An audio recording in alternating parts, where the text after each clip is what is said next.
Hello, everyone, and welcome to The Vertical Space, a podcast at the intersection of technology and flight. We are your hosts, Jim Barry and Luka Tomjanovic, and here we look at the most important forces shaping the market of advanced air mobility, with a particular focus on why and how they matter to those building a business in this very exciting and growing industry. It's not helicopters versus eVTOL. It's new technology that's going to be performing and complementing helicopters, but they're going to be doing the exact same mission. We've been doing urban air mobility for decades, and now we're just going to have new technologies that's going to be coming in using that, hopefully being able to use that infrastructure. Hey, everybody. Welcome back to The Vertical Space. So today we talked to Jeff Smith, the chair of the Helicopter Association International. So it's a podcast. Think about it. You get the chair of HAI with his global perspective on helicopters and advanced air mobility. But you also receive the benefit of a perspective of a person who has been managing helicopters and has applied UAM for decades in some of the busiest airspaces in the world and has actually been flying vertical lift for decades, both in peacetime and in combat. What a great perspective we get from Jeff. This podcast will be an eye-opener, I think, for many, where the helicopter industry has embraced advanced air mobility. And the AAM industry should work collaboratively with the helicopter industry to ensure the same successes and overcome the challenges that will allow AAM to scale. Clearly, Jeff talks many times about the importance of focusing on infrastructure and having a place to land, and that this will have to be something that AAM has to overcome and won't be as easy as many people think. He talks about how the helicopter industry has decades of experience of working collaboratively in and overcoming challenges in many of the same areas where AAM will have to overcome, from infrastructure to air traffic to airspace management to urban transportation, where organizations like HAI have great relationships with civil aviation authorities throughout the world and have already identified the routes that will allow AAM to operate while minimizing the effect on communities. Listen to what Jeff says about what Igor Sikorsky would have said about this emerging technology and what will be a surprise to some, how the helicopter industry has been working with commercial airlines for decades, and how airlines may take ownership of vertical lift, what is envisioned to be a better price point for its passengers. Jeff also breaks down the cost of operating a helicopter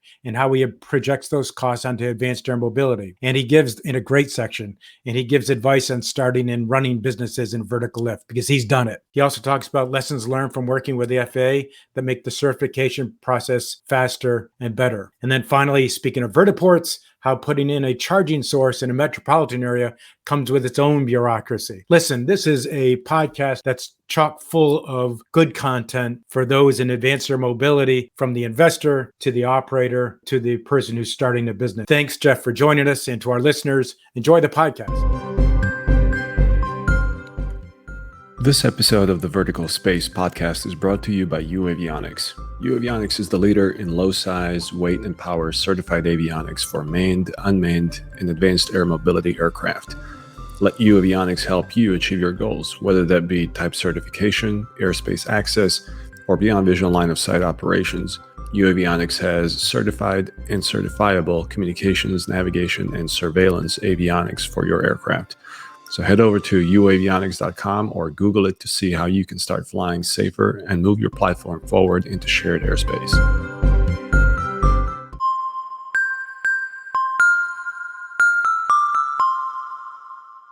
Jeff Smith has a superior and diverse training background in both military and civil aviation. He has excelled as a pilot, a training instructor, directed operations, and managed heliport activities in both New York and Washington, D.C. He has served as a member of the Eastern Region Helicopter Council for over 15 years, and in that time, he served as chairman for 5 years, a director for 7, and VP of operations for 5 years. Jeff has always been an active member within the Helicopter Association International. He serves on the board of directors and is the board chair. Jeff earned his airman certificate at Fort Rucker Army Base in Alabama. In the nearly 24 years since his first flight, Jeff has earned over 11,000 flight hours and over 700 emergency medical service in both combat and civilian metropolitan environments. While in active duty, Jeff spent 10 years serving diverse missions, including attack, air cavalry, general support, and medevac across North and South America, Europe, and the Middle East, including Operation Desert Storm. He gained extraordinary experience and expertise as an instructor pilot, safety officer, and battalion operations officer. So, Jeff, welcome to the Vertical Space, and please meet Luka Tomjanovic. Nice to meet you, Luka. Likewise, Jeff. Welcome to the podcast. Thanks for the invite. I really appreciate being here. So many people talk about helicopters as it relates to VTOLs and advanced air mobility. And so we've been really looking forward to this conversation. And I'm going to jump right into it with, is there anything that very few in the industry agree with you on? Well, it depends on which industry you're referring to. I believe in the emerging technology industry. They're focused on certification and investment. Well, I don't think they disagree per se. I think they just do not see infrastructure as much as an issue as I do. I also think folks do not believe that the existing vertical lift community is embracing the new technology. And I think that's a myth. Well, those are two great topics to talk about. So one is you're saying that they're not paying enough attention to infrastructure. I couldn't agree with you more. In fact, we had a great conversation, what was it, 2 weeks ago, Luca, on infrastructure, where it was an eye-opener to many. And then what you're saying is, yes, that there is a perception that the helicopter community is not embracing the technology. So tell us a little more about each one of them, if you could. Most of my background is in, well, besides being a helicopter pilot, a lot of my background on my advocacy work has to deal with airports and heliports. And some of our biggest struggles is actually keeping heliports open. Currently, we're losing more heliports around the world than we are actually building them. So if that's the case, and with the emerging technology and some of the business scopes and the way they want to scale, they're going to need a lot more infrastructure. And I think that's something that has to be focused on, because it's, on day one, when everything gets certified, people are going to want to start flying those vehicles, and they're going to have a place to land. And I think it goes away from what the design is if they're just landing from airport to airport. What's the reason for heliports going out of business? I think a lot in the past, it has to do with obviously noise signatures with helicopters coming in urban places. I personally work up in New York, and there's a lot of litigation right now that's trying to close the 3 existing heliports that exist. I think people are affected by noise. Look, vertical lift has a noise signature footprint to it, if you will. A lot of the politics behind it is a very small few is dictating the possible demise of those infrastructure. Given that advanced air mobility may not have the same noise signature, does that present an opportunity to reopen them in the future? No, I actually think once they're gone, they're gone. Let's think about the two in the urban air mobility sector. Usually those places where those vertiports and heliports are built are very expensive real estate.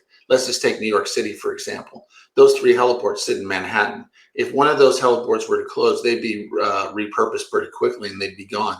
So trying to go through the process to get that zoned and going through all of the necessary steps, which include going through the community boards to get them reopened, I think would be a very difficult process. When and I know we're drilling into infrastructure really quickly here, and I want to step back in just a minute. I think it's so important as it relates to advanced air mobility. When you see that the missions, a lot of these companies, that even those that have gone public in the last year, when you see that their mission literally requires them to operate not only in the big cities, but throughout the big cities, so it's really convenient to get to them from the offices. What's your first reaction to that, Jeff? Are they being realistic? It depends on how the actual technology emerges, just so we can put things in perspective. I personally, in the HEI and our philosophy, is that it's not helicopters versus eVTOL. It's actually, it's new technology that's going to be performing and complementing helicopters, but they're going to be doing the exact same missions. I mean, helicopters in New York City, I hate to keep pounding on New York City, but it's a great example. We've been doing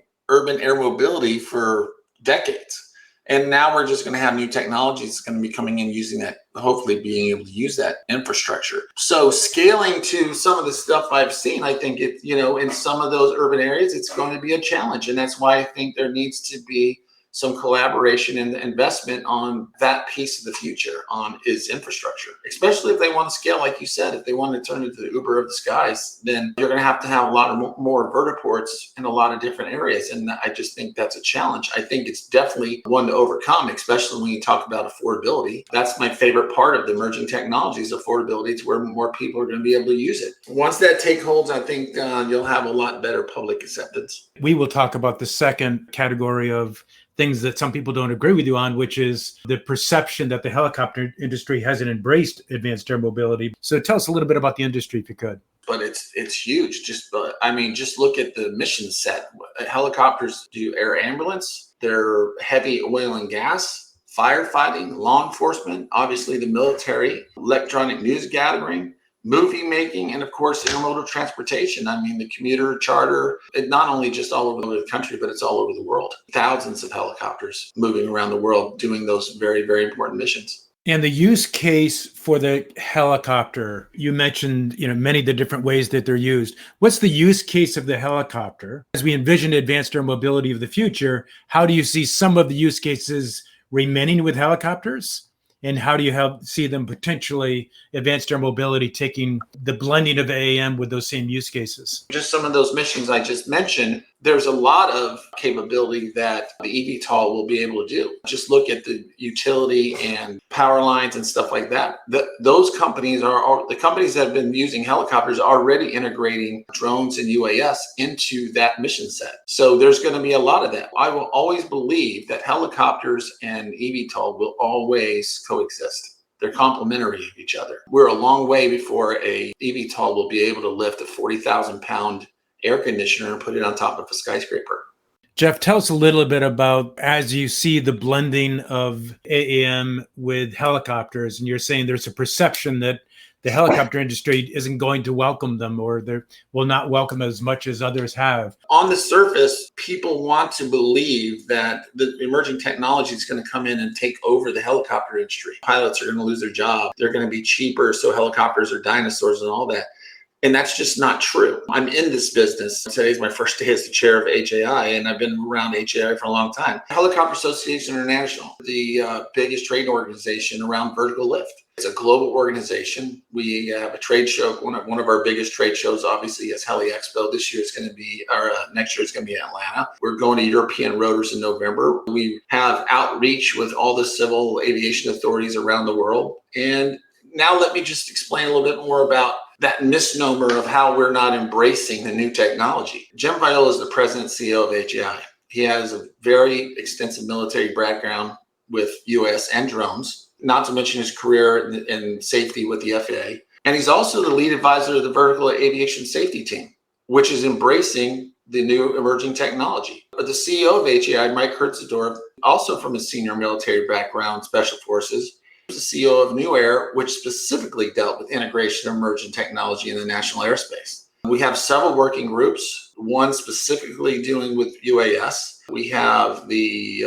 Flying Neighborhood Environmental Working Group, which was led by one of the smartest people I know, Juliet Page, which brought together a team with NASA, Volpe, and FAA, and specifically delved down into the emerging technology and what that sound footprint will be. We also have the Utility Patrol and Construction Working Group, which deals with all the power lines and the people out in the field, which are already integrating the eVTOL and the UAS into their companies. We also have appointed a special advisor to the board of directors with his title as an emerging technology. It is ingrained all the way through Helicopter Association International. Reconciling that to your earlier comment that there is still a lot of perception that the helicopter industry is either not embracing new technology or that this will be some kind of a competition between technologies. What do you think is responsible for this zero-sum mentality? Lack of education. There's just people that are inside the industry and outside the industry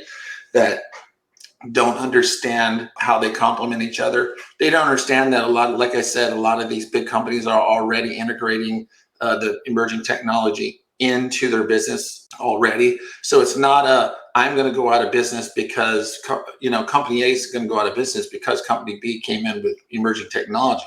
Company A is just going to integrate eVTOL emerging technology into its business. And I think that's what people are missing. And there is the scary tactic of people, pilots, mechanics, thinking they're going to lose their job because of all this new technology. And I just don't see that. There will be some streamlining for sure, but I think they complement each other. And I think they're going to see that. And as far as the urban air mobility and the whole pilot maintainer situation, I think we're way off before you actually see unmanned aircraft carrying passengers around big cities. When we look at the helicopter growth in general, what have been the greatest tailwinds and headwinds? That's a great question, because if you think about it, since the helicopter was invented and to where the helicopter is today, look at the change in technology that's happened already.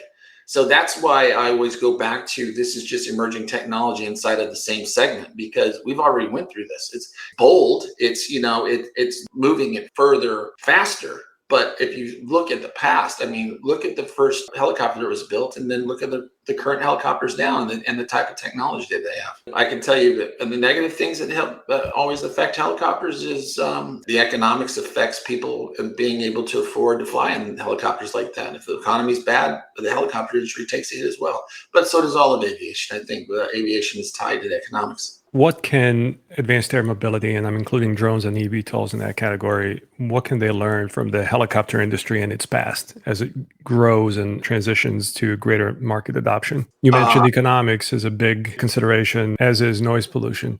Are there any other high-level strategic takeaways? I think the new players and the emerging technology need to collaborate with people that have been in this field for a long time. It's the same mission set. They're not coming in with a new mission. They're coming in and they're performing the same mission that's been there for quite some time. So I would really embrace people that have been in this field for a long time and use those challenges that we've went through already. And let's, not to pound on infrastructure again, but we're very well versed in where infrastructure is going. And no matter what the technology moving forward is going to need that infrastructure. And let's talk about the other one is we live in a place in the current helicopter world where we're constantly negotiating in urban areas with airspace. And airspace is a very, in those areas, airspace is very small. It's a very small area to operate. And we have great relationships with the civil aviation authorities like the FAA and carving out that airspace. So I think it has to be a collaboration. And I would tell them it would be much more efficient if that collaboration can actually happen, and look for the people and organizations that have been down this road already. And speaking of fear of losing jobs or being replaced, what's your thought on the recent change of course that the FAA had as it relates to certification of eVTOL, guiding the industry towards 2117B, the powered lift pilot certificate category as a requirement for eVTOL? What are the ripple effects among the helicopter pilot community and their transition to some of those jobs involving eVTOLs? I actually think the helicopter pilots are a great space to fulfill that position. It's vertical lift. We understand it very well. We understand flying in the lower altitudes. The certification process, I think, is still going to be going back and forth. I think the FAA is doing a great job, but I think they're still trying to hone down exactly what that's going to look like. And for the pilots, I mean, you can look across the board in aviation. I mean, we could have a whole nother podcast if you want to talk workforce development. We are in a pilot and mechanic shortage. So as far as people losing their jobs and not being able to transition to the other side, I just don't see that as a problem. I think a bigger problem is getting people to fill the seats. One of the areas that the eVTOLs have targeted as a potential customer are the big airlines, as well as the regionals and the commuters and parts of business aviation as well. So that's a big change from what helicopters have targeted. What do you think of what they're doing is realistic? And what do you think is a little bit pie in the sky, given your vertical lift experience? So here's the difference. I think that's also a myth, because the current vertical lift has been doing airport transfers. I mean, I've been flying in the New York area for 24 years. I can't tell you how many trips I've made flying customers to back and forth to Kennedy, LaGuardia, and Newark to whatever airline they were choosing. I think the airlines are making that investment, and I think it's rightfully so. I think it's fantastic for the vertical lift community, is that now they're going to take ownership of that mode of transportation. They're going to and using vehicles that are going to have a better price point that they can fill those seats with more people. I think right now chartering a helicopter for one person to go from Kennedy to New York is very expensive, and that cuts out a lot of people. You start getting more affordable technology that can make that trip. And that's a perfect trip if you think about it performance-wise on eVTOL. It's a perfect trip because it goes back and forth to the airports and more people can use it. And the airlines can offer that as some of their perks to be flying on the airlines. I think it's a great step. So the airlines are more apt to adopt the eVTOL technology. One is, I know Lillian, when they went out with an announcement, they mentioned that people may be more apt to fly in these vehicles than in a helicopter. Two is the cost to operate will be significantly less. And then three, I mean, the noise exposure has to be considered, right? There's an awful lot of areas you just can't fly because of the noise, both the audio and the visual noise. Are those three the reasons that they may be more adopted and perhaps operated by the airlines? Well, I think the biggest reason the airlines are looking at it is affordability. I think the first one with some people who would get in a eVTOL as opposed to a helicopter, that personal preference. I don't know that I necessarily agree with that. I think it's flying. It's flying. Some people are comfortable flying and some people aren't. But when it comes down to affordability of how many people they can get off a 737 to get on one of those eVTOLs to fly into the city, it has to come down to the price point. The noise issue that you're talking about, helicopters versus eVTOL, I think you'll have some of the same challenges in the eVTOL doing that mission that the helicopter would. Now, the helicopter, we haven't seen exactly what the noise signature is going to be on some of that new equipment. It's going to be a lot quieter, but also to scale, if it's affordable and you're using it more, then it's interesting you actually said it, the visual noise is people are going to be seeing a lot more activity in the air going over their houses back and forth. So I think those same challenges are going to be there. So I think that comes down to, again, going back to people that have already done this and look at what kind of routes are going to work to affect the least amount of people. Jeff, let's drill into economics a little bit, please. You've been in the industry long enough and you've flagged economics and affordability several times in our conversation so far. So what are the main drivers for economics in the helicopter urban transport use case? And are you convinced that advanced air mobility can improve that, given what you know about unit cost and network operations of these new vehicles? From everything that I've seen and I've read, there's no doubt that these vehicles are going to be cheaper to operate. And I don't necessarily just believe it's, fuel versus battery or whatever, because you have your own challenges when you come into electric. They're going to be, I think they're going to end up in the long run being cheaper to purchase and cheaper to operate. Because look, flying a helicopter in an urban area right now is expensive. It's gas and how much they cost and insurance. And think of all of them.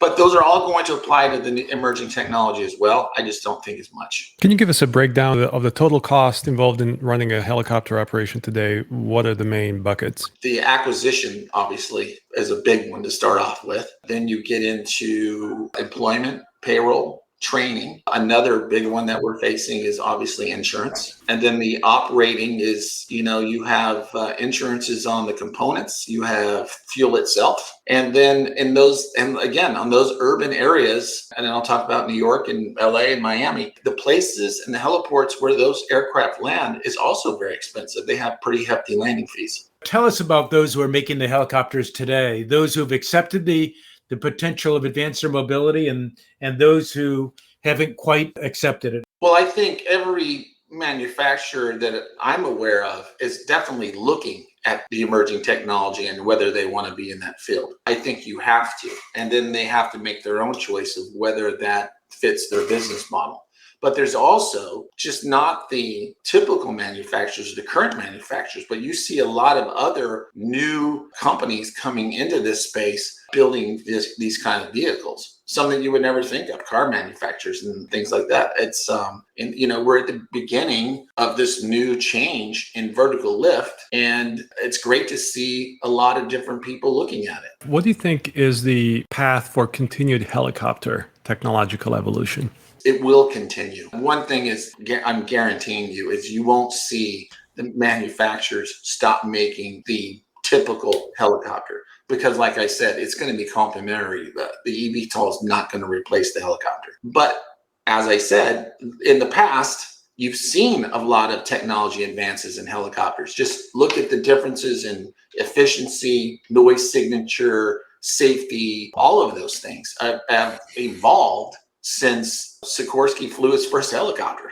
So speaking of Sikorsky, which is 30 miles down the road for me, Jeff, how would he view advanced air mobility and what would he like and not like about it that's anything different than what he's already told us? I had the great pleasure to actually talk with Sergei Sikorsky, Igor's son. And I actually believe when we talk about emerging technology and all the buzz around emerging technology, I think Igor Sikorsky would laugh at us, because if you want to talk about emerging technology, think what he was starting with. He was starting with a piece of paper and a pencil, and look what he got accomplished. So I think he would probably see this as humorous that, it's this huge thing, but at the same time, I think he would be very happy to see his legacy continuing on, because he is the father of vertical lift. And so if he was going to start from scratch today, and if he's going to build 100 vehicles, would 70 of them be the future eVTOLs and 30 be the helicopters that we see today? No, I don't think he would see it that way, because there are so many missions that the helicopter will continue to do, and they have to have vehicles to do them. Jeff, let's talk about running and building a business in vertical lift. You've started aviation businesses before. What was that like? What are the key takeaways for entrepreneurs? It's a lot of hard work, and you have to stick with it to the end. There's a lot of challenges in it that will want you to pack up and leave and try something else. But if you stick with it, it's very rewarding. Starting a new business, a lot of it comes through, like these guys are going through right now. It's certification and getting through the regulatory process of being able to fly. And then after that, where are you going to fly and who's going to regulate that? And, when you start flying passengers, it's more regulatory. And I don't think it's overburdensome, but I do believe it's necessary. It's just there, and it's very challenging. What were some of the most memorable moments on that path of starting a business? And maybe we can talk about obtaining a Part 135 certificate. You got time for that? So, yeah. So I started one from scratch, one helicopter. A rewarding piece of that was getting the decision from my principals and my partners to move in that direction. That was great.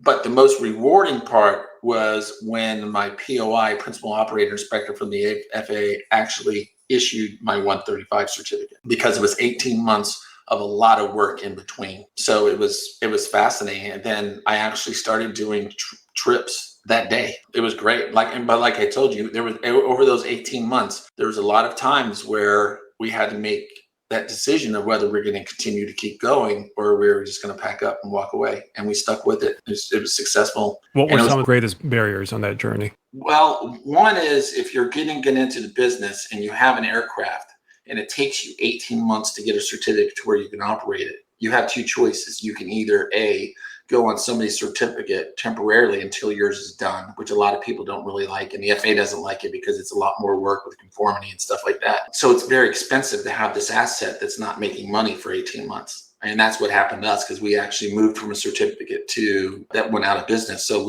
and that's when we decided to do our own, but it was 18 months without making money. That was one of the most difficult parts, just the fluctuation of the market. It was post 9/11, so there was a lot of uncertainty, and there was times where there was delays in getting some of the administrative stuff done, and then rescheduling on conformity, and so it just seemed like it was a very daunting, and the goalposts kept moving. So those were difficult times, but like I said, I had some really great partners, and we went the distance. If you had to do it all over again, would you change anything? Yes, I would, only because I know what I know.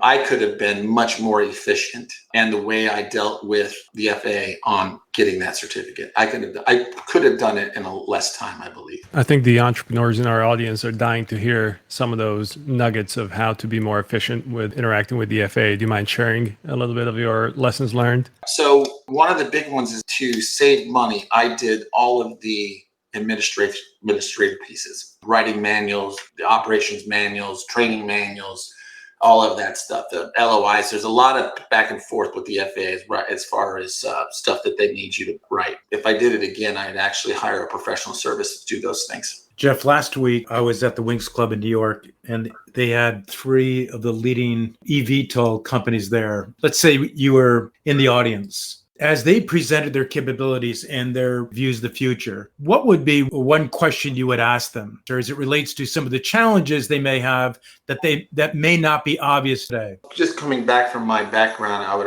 always go back to infrastructure and where are these vehicles going to land. And I think that's a very important piece that everybody needs to pay attention to. In addition to the physical infrastructure, itself, what do you see as some opportunities in the heliport, vertiport space, perhaps some technology company opportunities there to enable operations? I believe a lot of the existing heliports can definitely be modified to service the newer technology. It will come with its own challenges. I mean, you have to putting in a charging source in a metropolitan area comes with its own bureaucracy, especially in an area that's already negatively looked at. They would look at that as, expansion. So I think there would be some challenges there, some pushback, but I think the existing facilities can definitely be modified. And then, like you talked about earlier, then they got to think about where these things are going to go and where they're going to land outside of what's current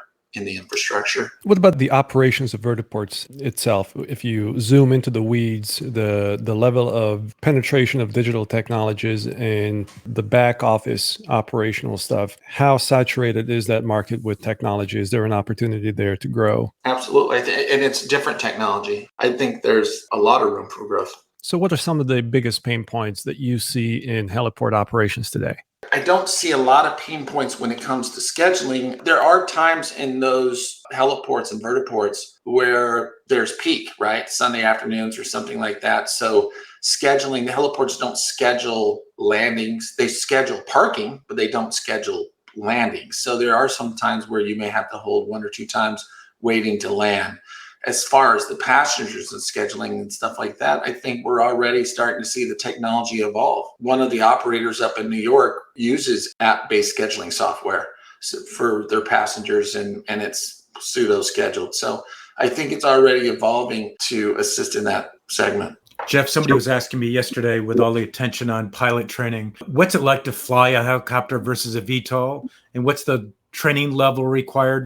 I am both an airplane pilot and a helicopter pilot. And I think helicopter pilots is a little bit harder to fly because you have to learn how to hover. You got to go in that third axis. But I don't know that the eVTOL is going to be, nobody knows because there's not a lot of information out there how it flies. I can't wait to fly one. I know that aerodynamics is going to be obviously quite different. There's no tail rotor. They're using propellers instead of rotors, and they're going to offset very much like the CH-47 does. The Chinook doesn't have a tail rotor. So it's all different using different lift and thrust patterns to get it to turn and fly. So I think that's very interesting. But with it, and this is going to come a lot of automation that's going to help you to do that. So I'm very excited to fly, and I think it's going to be easier. What do you think the impact of simplified vehicle operations and increasing autonomy are on the overall safety, market growth, and public perception for these vehicles? And I should add, cultural pushback from existing pilot community. How do you see that evolving over time? Well, like I said, I think that's, there are some in the pilot community that are pushing back because they think it's replacement very much. I think it comes from the whole idea of automation, like when a lot of the manufacturers went to automation and started laying off people. I think that's where that fear comes from. And I think that's why automation is such a scary word. But if you look at aviation, there's always going to be a human element to it. There's got to be a human element to operating these vehicles just because of the different skill sets that are going to be taken to accomplish those different missions. You still need a power line person looking at the power line that's going to see if it's damaged or not, so you may have it to where that's two jobs or the same job or whatever, but there's always going to be a human element controlling. So I don't have that fear. It'll be streamlined. It will be streamlined, but it's not going to put the existing helicopter industry out of business. So Jeff, how do you see the next 5-10 years playing out? I mean, there are many people who say the initial changes in aviation from advanced air mobility will be first felt by the helicopter industry. So how do you see it played out in the next 5-10 years? How is it going to transition, and what role is AI playing in that process? Well, we're very much integrated in that process. As I told you, if you just look at the makeup of HAI and it's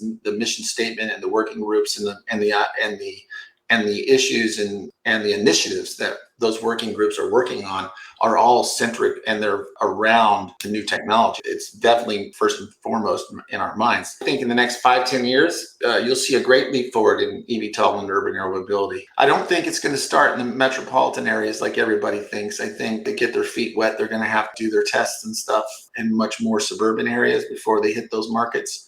But I do believe there will be a fast pace. I think you're going to see packages for sure. And like I said, our utility members are already using that new technology. So it's coming. I think public buy-in may take a little longer, but it's definitely in the future. And what advice would you give to somebody who wants to start a business in advanced air mobility? Boy, who better to get advice from somebody who's been in the helicopter business as long as you have? 100%. 100%. If you want to get into the vertical lift business, you need to find somebody that's been there before. Even though it's new technology or emerging technology, it is the same mission set. There's no new mission here. It's the same missions in the same areas using new equipment. So I would definitely seek out organizations like HAI for sure. And because of we're very well versed in this market and have depth of expertise. Jeff, you say that it's the same mission. Can I challenge you on that? Sure. I think when people talk about advanced air mobility potentially being $1 trillion industry by 2040 and $10 trillion by 2050, it has to have an enormously expanded mission from what helicopters are doing today. I mean, the vision is that normal people will be flying advanced air mobility, that the airlines will be either contracting with or operating these advanced air mobility vehicles. The mission is far more expansive than with advanced air mobility. Am I getting that wrong, or are you just being very precise with how you define mission? Well, it's the same mission of carrying people from point A to point B. And it is that same mission. I can tell you that when, and I'll give you for example, because you're absolutely right. The scale at which these companies are talking about going in urban air mobility is vastly different than what we have today. Vastly different. The scale is so much larger. It will be more. And there's where a lot of challenges will be. Where are they going to land? How's the airspace going to be cut up? If you look at the New York airspace, Miami, LA, those huge urban areas, go look at Paris, London, look at those areas and just look on a map of how the airspace is already congested and where this drastic increase of mobility is going to put itself. I think those are the challenges. You're absolutely right. But I will tell you, if I get somebody, I've been a manager for 24 years in New York. And when I hire somebody that's not from the New York area, it's an eye-opening experience for them with their first flight through great training and checkouts and stuff like that. After 2-3 months, they're very comfortable flying around it. And I think that's what's going to happen is we just got to continue to push through that comfort zone and say, okay, we can do this. But I do believe it's the same mission. For instance, it's going to more than likely going to be a 135 operation, which is on-demand carrier. Same mission. It's just using different aircraft. And like you said, definitely these companies are going to want to move it to scale. What's the most common misconception or misunderstanding on the topic of helicopter operations or AAM operations? I think it comes down to the misconception is it's replacement and they don't see it as a complement. I think you're always going to see the current type of helicopters doing personal transport as you will eVTOL. I think eVTOL is going to definitely go to a different segment of the population because it's going to be more affordability, but there's going to be other people that rather fly in a twin engine or a 2-pilot helicopter. I think it comes down to personal preference when it comes to personal transportation. I think the other misunderstanding or misconception, which you stated earlier, which I think has come out a lot in our podcasts, is the challenge of infrastructure.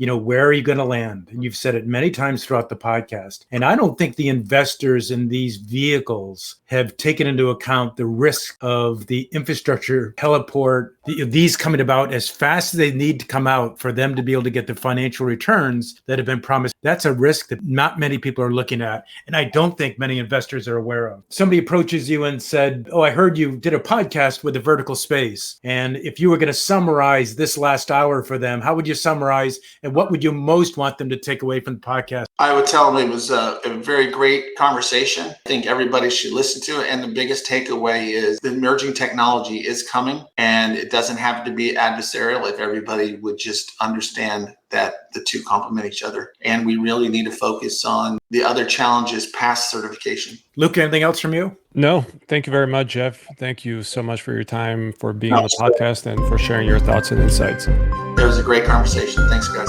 Thank you, Jeff.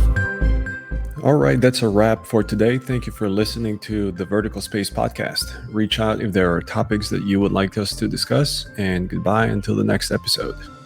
Unless mentioned, this podcast is in no way endorsing or promoting any person and or company mentioned, and all opinions within the podcast are solely that of the presenters.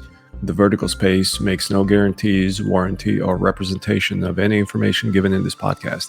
Any information given is for informational purposes and should be used at your own risk. This podcast is for general, educational, and entertainment purposes only.